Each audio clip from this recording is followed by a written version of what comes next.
बच्चों की तालीम मौत के साए तले। गुलबर्गा के अफजलपुर तालुक के एक छोटे से गांव में एक सरकारी स्कूल, जहां 250 से ज्यादा बच्चे हर दिन टपकती छतों, तरकदार दीवारों और गिरती इमारत के खौफ के साथ तालीम हासिल कर रहे हैं। हर बरसात इस स्कूल के जख्म गहरे कर जाती है, लेकिन कोई सुनने वाला नहीं। कुछ दिन पहले राजस्थान में स्कूल गिरने से 7 बच्चों की जान चली गई। यूपी में प्लास्टर गिरने से बच्चे जख्मी हुए।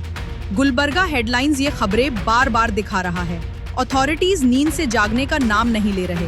आज यहाँ भी मौत किसी भी वक्त दस्तक दे सकती है।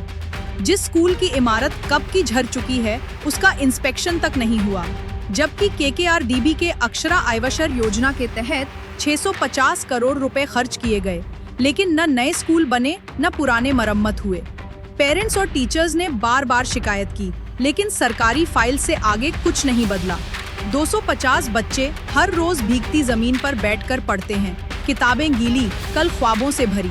ये है हमारा शिक्षा का अधिकार। अगर कोई बड़ा हादसा हुआ तो इसका जिम्मेदार कौन?